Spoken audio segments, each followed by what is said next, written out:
सभी न्यूरोथेरेपिस्ट बंधुओं को नमस्कार। आज के इस छोटे से सत्र में थोड़ा सा हम लोग वायरल इन्फेक्शन के बारे में जानने का प्रयास करेंगे। खास करके साल के जो 4 महीने होते हैं, नवंबर, दिसंबर, जनवरी, फरवरी, ये 4 महीने अलग अलग तरह के वायरल इन्फेक्शन होते रहते हैं।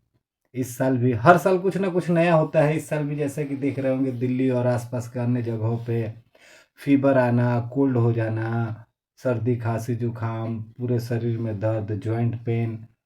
कभी किसी साल किसी को चिकनगुनिया हो जाता है, कभी किसी साल किसी को कोविड हो जा रहा है, कभी कभी टाइफाइड हो जा रहा है, कभी मलेरिया हो जा रहा है, कभी डेंगू हो जा रहा है। मतलब हर साल ये जो 4 महीने का मौसम होता है, इस 4 महीने में कुछ ना कुछ नई शुरुआत होती है। तो अगर न्यूरोथेरेपी की बात करें तो XYZ जो भी वायरल इन्फेक्शन के कारण फीवर या कफ एंड कोल्ड हो रहा है, तो उसके लिए ट्रीटमेंट तो सेम है, जैसा कि आपको स्क्रीन पे दिख भी रहा होगा। हाँ, वायरल इन्फेक्शन अलग अलग प्रकार के होते हैं, थोड़ा सा इसके ऊपर बात कर लेते हैं। तो फिलहाल अभी सबसे जो ज़्यादा प्रचलित है चिकनगुनिया, तो इसके ऊपर ही बात करते हैं। लेकिन बाकी चीज़ें भी है, चाहे वो डेंगू हो, टाइफाइड हो, कोविड हो या मलेरिया हो, फाइलेरिया हो, सब कहीं ना कहीं एक ही तरह की ये प्रॉब्लम है। ये एक तरह का इन्फेक्शन है, कहीं वायरल इन्फेक्शन है, कहीं बैक्टीरियल इन्फेक्शन है, कहीं कुछ है। तो इसी श्रृंखला में आज चिकनगुनिया के विषय में बात करेंगे। परंतु सेशन का प्रारंभ करने से पहले एक चीज़ आप सभी को फिर से मैं बताना चाहता हूँ कि ये जो भी ऑडियो क्लिप वगैरह है, इसमें बहुत सारी मैं दवाइयों के नाम भी बताऊंगा, बहुत सारे ट्रीटमेंट के नाम बताऊंगा। तो ये जनरल लोगों के लिए नहीं है। कोई भी अपने आप से सुन करके कोई दवा वगैरह ना लें, कोई ट्रीटमेंट वगैरह खुद से ना लें। किसी अच्छे एक्सपर्ट के साथ मिलकर ही काम को आगे बढ़ाएं। दूसरी बात, हमारे जितने भी न्यूरोथेरेपिस्ट बंधु हैं जो इस वीडियो को पूरा सुनने वाले हैं, यदि पूरा सुनने के बाद आपको कुछ भी महसूस होता है, कुछ आपको बेनिफिट लगता है, या मतलब इस वीडियो को सुनने के बाद आपकी जो भी फीलिंग आती है, आप एक बार कमेंट सेक्शन में मुझे ज़रूर बताएं। इसके अलावा और भी किसी टॉपिक पे अगर वीडियो चाहते हैं, तो वो भी आप कमेंट बॉक्स में मेरे साथ शेयर कर सकते हैं। मैं अवश्य उसके ऊपर वीडियो बनाऊंगा। चलिए, तो अभी जो हम लोग इन्फेक्शन की बात कर रहे थे, खास करके चिकनगुनिया की, तो स्क्रीन पे दिख रहा होगा बहुत सारे सिम्टम्स है, क्या क्या है। एक एक करके चीज़ों को हम लोग समझ लेते हैं। इसमें हम लोग चिकनगुनिया क्या है ये भी समझेंगे, कारण क्यों होता है, सिम्टम्स क्या क्या होते हैं, एलोपैथ में या आयुर्वेद में इसको कैसे ठीक करते हैं, और हम लोग न्यूरोथेरेपी में इसको कैसे ठीक कर सकते हैं, इसी के ऊपर चर्चा करेंगे।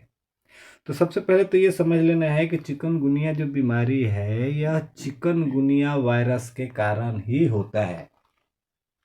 अभी सिम्टम्स में आएंगे तो उसमें और भी बहुत सारी बातें करेंगे, लेकिन एक चीज़ अभी पहले मैं बता देना चाहूँगा कि यह एक तरह का वायरल इन्फेक्शन है, वायरस के कारण होता है। चिकनगुनिया नाम का वायरस जब हमारे खून के अंदर चला आता है, तो हमें चिकनगुनिया की प्रॉब्लम हो जाती है। अब सवाल ये उठता है कि हमारे खून के अंदर आता कैसे है? खाने से आता है? नहीं। सांस लेने से आता है? नहीं। किसी को छूने से आता है? नहीं। किसी के कपड़े पहन लेने से आता है? नहीं। किसी का जूठा खा लेने से आता है? नहीं। यह आता है मच्छर के काटने से। एक चीज़ हमेशा ध्यान रखिए, जब भी कुछ इन्फेक्शन वाली बात होती है ना, तो बाकी लोगों से बाद में सावधान रहना, पहले मच्छर से सावधान रहना जरूरी है। क्योंकि आज भी पूरे ऑल ओवर वर्ल्ड में 65% इन्फेक्शन जो होता है, ये सिर्फ और सिर्फ मच्छर के कारण होता है। पहले मच्छर की प्रजातियां भी लिमिटेड थी, मलेरिया होता था, फाइलेरिया होता था, और आजकल तो डेंगू के लिए अलग मच्छर है, चिकनगुनिया का अलग मच्छर है, हर एक का अलग मच्छर है। तो ये जो चिकनगुनिया होता है, इसका भी एक अलग मच्छर है, जिसको कि एडिस एबुपिक्टस कहते हैं। एडिस एबुपिक्टस, अगर आप गूगल पे सर्च करेंगे तो मिल जाएगा, इतना कोई फास्ट चीज़ नहीं है। इस इन्फेक्शन के कारण होता है। लेकिन हाँ, मच्छर जिस दिन काट लिया उसी दिन नहीं होगा। इसके सिम्टम्स दिखने में 3 से 5 दिन का समय लगता है। 3 या 5 दिन के बाद इसके सिम्टम्स दिखने शुरू होते हैं। क्या सिम्टम्स दिखते हैं? तो सबसे पहले बॉडी में अलग अलग जगह पे लाल लाल चकता होना शुरू हो जाता है, जैसे एलर्जी में हो जाता है ना, वैसा टाइप का लाल लाल चकता हो जाएगा। कमर में दर्द शुरू होगा सबसे पहले, लोअर बैक पेन। फिर धीरे धीरे हर एक जॉइंट में पेन होने लगेगा। बाकी वायरल फीवर में तो ऐसा नहीं होता है, लेकिन इसमें स्पेशली होता है जॉइंट पेन। इसलिए हमारे इधर बिहार यूपी के क्षेत्र में इसको लंगड़ा बुखार भी कहते हैं। जब चिकनगुनिया होता है तो उसके साथ साथ ये जरूरी बात है कि और कहीं कुछ हो या ना हो, लेकिन जॉइंट पेन तो जरूर जरूर होगा ही होगा। इसी के साथ वॉमिटिंग टेंडेंसी, मतलब वॉमिटिंग की टेंडेंसी रहती है, उल्टी होता है या उल्टी जैसा बार बार मन करता है। फीवर भी रहता है, बुखार भी रहेगा। किसी किसी को रेगुलर बुखार रहता है, किसी किसी को टाइमली बुखार होता है। इसके साथ साथ है हेडेक, सिर में दर्द। अब ये बता नहीं सकते, पूरे सिर में भी दर्द रह सकता है, आधे लेफ्ट साइड में, राइट साइड में, आगे की तरफ, पीछे की तरफ, गर्दन के पास, मतलब किसी न किसी तरह का हेडेक उनको रहेगा। भले क्लस्टर रहे, सीवियर रहे या क्रॉनिक रहे, हेडेक भी उनको रहेगा। साथ ही साथ मसल वीक होने लगते हैं, शरीर में वीकनेस रहता है। क्यों? क्योंकि चाहे किसी भी तरह का इन्फेक्शन हो, जब भी फीवर होता है तो हमारे प्लेटलेट्स बहुत तेज़ी से डाउन होते हैं, और प्लेटलेट्स जब डाउन होने लगेंगे ब्लड के अंदर तो हमें वीकनेस ज़रूर होगी, क्योंकि प्लेटलेट्स जो है वो कम हो रहे हैं। अच्छा, सबसे बड़ी बात, आज तक जितनी जितनी बड़ी बड़ी बीमारियां हैं सबके वैक्सीन भी हैं। ये मलेरिया का वैक्सीन है, लगवा लो तो ज़िंदगी भर मलेरिया नहीं होगा। लेकिन चिकनगुनिया की अभी तक कोई वैक्सीन नहीं है। वैक्सीन नहीं है क्या, कुल मिला के बात की जाए तो इसको ठीक करने के लिए एलोपैथ में कोई दवा नहीं है। हम सिर्फ सिम्टम्स को ठीक कर सकते हैं। बुखार है तो पैरासीटामोल ले लो, बुखार और शरीर दर्द ठीक हो जाएगा। जॉइंट में पेन है तो एसिक्लोफेनिक ले लो या डाइक्लोफेनिक ले लो। वीकनेस है तो चलो मल्टीविटामिन के कुछ कैप्सूल्स ले लो या इंजेक्शन ले लो। ऐसा ऐसा सिम्टम्स के हिसाब से इलाज करते हैं। इसका कोई प्रॉपर इलाज अभी तक एलोपैथ में नहीं है। ठीक है, तो इसमें मतलब जैसे चिकनगुनिया और अन्य बुखार में होता है ना, कुछ फर्क भी है। इसमें कॉम्प्लिकेशन ज़्यादा होता है, जटिलताएं ज़्यादा रहती है। क्या जटिलताएं रहेंगी? जॉइंट में पेन तो है, जोड़ों में दर्द हो ही रहा है, साथ में इन्फ्लामेशन हो गया है। अभी आप सोचो कि बुखार है तो हमें थाइमस देना है, इन्फेक्शन है तो इधर जॉइंट में इन्फ्लामेशन हो गया, स्वेलिंग हो गया है, कैसे देंगे थाइमस? फिर सोचेंगे आप एडीआर देना पड़ेगा। तो दर्द होता ही है, उसके साथ स्वेलिंग भी हो जाता है। उसके बाद जो भी हम लोग थाइमस एडीआर की बात करते हैं हड्डी और नसों के दर्द के लिए, इसके साथ साथ इसमें मसल पेन, मांसपेशियों में भी दर्द होने लगता है, और मांसपेशियां स्टिफ होने लगती है, कड़क हो जाती है। तो हमारे पास कोई बंदा आया, वो तो बोलेगा कि मेरे को बुखार हो गया है, पूरे शरीर में दर्द हो रहा है, जोड़ों में भी दर्द हो रहा है। तो कंफर्म कैसे करेंगे कि इसको चिकनगुनिया ही है या फिर कहीं डेंगू वगैरह तो नहीं हो गया, टाइफाइड तो नहीं हो गया? क्योंकि सिम्टम सबके लगभग एक जैसे ही होते हैं। तो इसके लिए डायग्नोसिस के लिए कुछ टेस्ट वगैरह है, अगर करवा लेंगे तो बहुत बढ़िया रहेगा। जिसमें 3 ब्लड टेस्ट है। ब्लड टेस्ट जैसे अगर आप सीबीसी कराते हैं और सीआरपी कराते हैं तो इससे पता चलेगा। सीबीसी जगह कराएंगे तो उसमें डब्ल्यूबीसी वाले जो भी सेल्स है वो बढ़े हुए रहेंगे, सीआरपी भी बढ़ा हुआ रहेगा और ईएसआर भी बढ़ा हुआ रहेगा। कुछ कुछ चीज़ें फिजिकली देख सकते हैं, टेम्परेचर तो ज़्यादा रहेगा ही, बुखार रहेगा तो। एक और टेस्ट होता है आरटीपीसीआर, ये गूगल पे आप ढूंढेंगे, इसका पूरा डिटेल्स मिल जाएगा। ये अगला सेशन मैं इसी के ऊपर रखूंगा, आरटीपीसीआर के ऊपर। ये एक टेस्ट होता है जो कि चिकनगुनिया के लिए बहुत आवश्यक है। इसके अलावा एक इन्फेक्शन का टेस्ट होता है ऑटो इम्यूनिटी का, आईजीएम और आईजीई, इसको एलिजा टेस्ट कहते हैं। तो आईजीई की जरूरत नहीं है, आईजीएम का टेस्ट इसमें कराना आवश्यक होता है। ये अगर 3-4 टेस्ट करा लेते हैं तो इससे हम लोग कंफर्म हो सकते हैं कि हाँ, बंदे को चिकनगुनिया ही है। तो अभी जैसा मैंने ट्रीटमेंट के लिए बताया, एलोपैथ में तो कोई इसका फिक्स ट्रीटमेंट है नहीं, सिम्टम्स के हिसाब से देख करके इलाज करते हैं। फीवर के लिए चलो पैरासीटामोल दे दिया। इसमें क्या होता है कि शरीर के अंदर जो बॉडी फ्लूइड है, बॉडी के अंदर जो लिक्विड है, उसमें इलेक्ट्रोलाइट्स कम हो जाते हैं। सोडियम, फास्फोरस, मतलब जितने भी अपने मैग्नीशियम वगैरह जितने भी इलेक्ट्रोलाइट्स है वो धीरे धीरे डाउन होने लगते हैं। तो इसके लिए क्या करते हैं, सेलाइन लगाते हैं। सेलाइन कौन सा लगाते हैं? सेलाइन का भी अलग अलग डब्बा होता है ना, नीले ढक्कन वाला, लाल ढक्कन वाला, हरे ढक्कन वाला। तो हरे ढक्कन वाला सेलाइन लगाते हैं जिसके ऊपर लिखा रहता है NS, नॉर्मल सेलाइन। और हाँ, नॉर्मल सेलाइन में क्या करते हैं, इलेक्ट्रोलाइट की कमी करने के लिए उसमें ग्लूकोज और सोडियम तो है ही है, साथ ही साथ पॉलीबियोन का उसमें एक मल्टीविटामिन का इंजेक्शन दे देते हैं उसी बोतल के अंदर। तो क्या है, ये इलेक्ट्रोलाइट्स की कमी को पूरा कर देता है।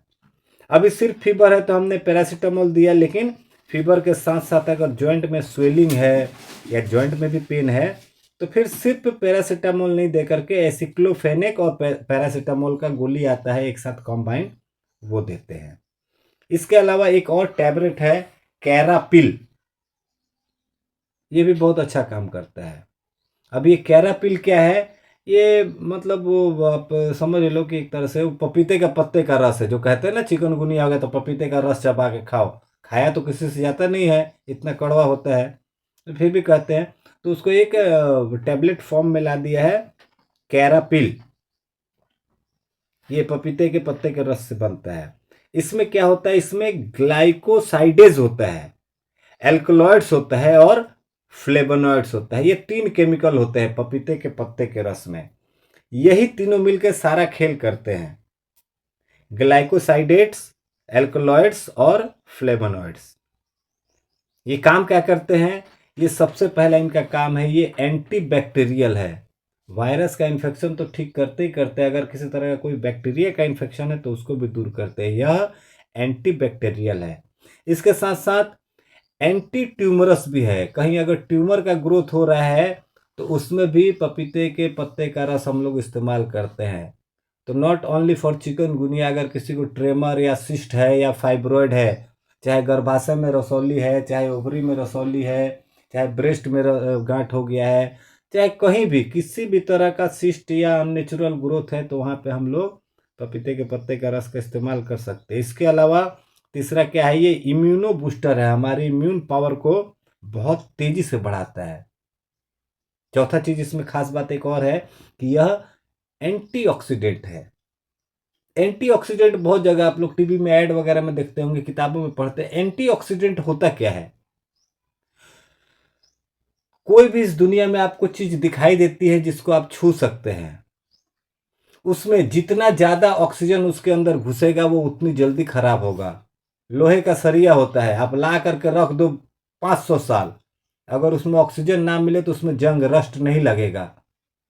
लेकिन जैसे ही उसमें ऑक्सीजन टच होता है तो उसमें रस्टिंग शुरू हो जाती है। आप तांबे का पीतल का कोई बर्तन ला कर रख दो, ऑक्सीजन नहीं मिलेगा तो ठीक है, लेकिन ऑक्सीजन मिल गया तो उसके अंदर हरे रंग का एक लेयर जमने लगता है। तो किसी भी चीज को जल्दी खत्म करने का काम ऑक्सीजन करता है। इसका एक छोटा सा एग्जांपल दूंगा। पहले के टाइम में ऋषि मुनि लोग थे ना, 500-500 साल जीते थे। क्यों जीते थे पता है? क्या उन्होंने जादू मंत्र थोड़े सीख रखा था? ये प्राणायाम का जादू है। हम जो 1 मिनट में 72 बार हमारा दिल धड़कता है, हम हर 6 सेकंड पे एक बार सांस लेते हैं, ऐसे ऐसे महर्षि भी है जो 6-6 मिनट या 15 मिनट पे एक बार सांस लेते हैं। कहते हैं ना कि खरगोश बहुत दौड़ता है, जल्दी जल्दी सांस लेता है और जल्दी मारा जाता है। कछुआ आराम से मस्त 5 मिनट में एक बार सांस लेता है, 500 साल तक जीवित रहता है। तो कहने का मतलब, ये पपीते के पत्ते के रस में एंटीऑक्सीडेंट है, मतलब ये ऑक्सीजन, मतलब ऑक्सीजन की जो खराब करने वाली ऑस्टियोक्लास्ट वाली चीजें हैं, तोड़ने वाली चीजें हैं, इसको रोकता है। इसके साथ साथ ये प्लेटलेट्स को भी बढ़ाता है और खून के अंदर शुगर के लेवल को भी डाउन करता है। तो डायबिटिक पेशेंट भी इसको ले सकते हैं।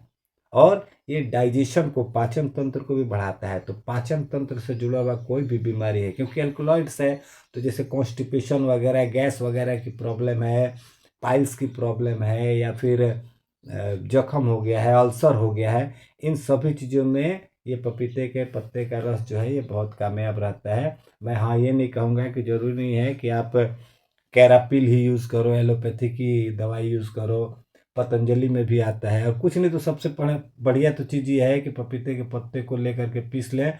ठीक है, पीने में थोड़ा कड़वा लगेगा, कौन सा लगता है, 1 बोतल पीना है, 1 चम्मच पीना है। थोड़ा सा उसमें सौंफ और गोल मिर्च को पाउडर बना करके डाल लीजिए, थोड़ा काला नमक मिला करके उसको पी लीजिए, ये सबसे बढ़िया रहता है। और ये सिर्फ और सिर्फ चिकनगुनिया में नहीं, किसी भी तरह के वायरल इन्फेक्शन में यूज़ कर सकते हैं। कहीं भी अपनी इम्यूनिटी अगर कमज़ोर पड़ रही है तो उसमें भी कर सकते हैं। कहीं भी अगर एंटीऑक्सीडेंट्स की कमी हो रही है, शरीर बहुत तेज़ी से डिजेनरेशन हो रहा है, शरीर की हर चीज़ें बहुत तेज़ी से टूट रही है, तो वहाँ भी इस्तेमाल कर सकते हैं, डाइजेशन के लिए इस्तेमाल कर सकते हैं। ट्रीटमेंट जैसे कि देख सकते हैं यहाँ पे नीचे स्क्रीन में 2 ट्रीटमेंट लिखा हुआ है। पहला है 15 मेडुला 2 बार, फिर है आधा पारा। आधा पारा मतलब 1 2 3 4, 4 बार देते तो 1 होता, तो यहाँ पर 4 बार नहीं, सिर्फ 2 देना है, 1 और 2 देना है, तो ये आधा पारा हो गया। ऐसा 2 बार देना है। उसके बाद 3 गॉल और 1 लीवर। ये जो 1 लीवर है, या फिर इसकी जगह 3 लीवर दे दीजिए, या फिर 1 लीवर 3 वाला, मतलब 1 2 3, 3 जगह देना है, 3 गॉल और 3 लीवर, ये 2 बार देना है। और उसके बाद है 1 पिट 1 थायराइड 6 एडीआर, 20 बार तीनों एरो देना है, on the spine, beside the spine और राउंड एरो। इतना देने के बाद 10 मिनट का गैप करेंगे।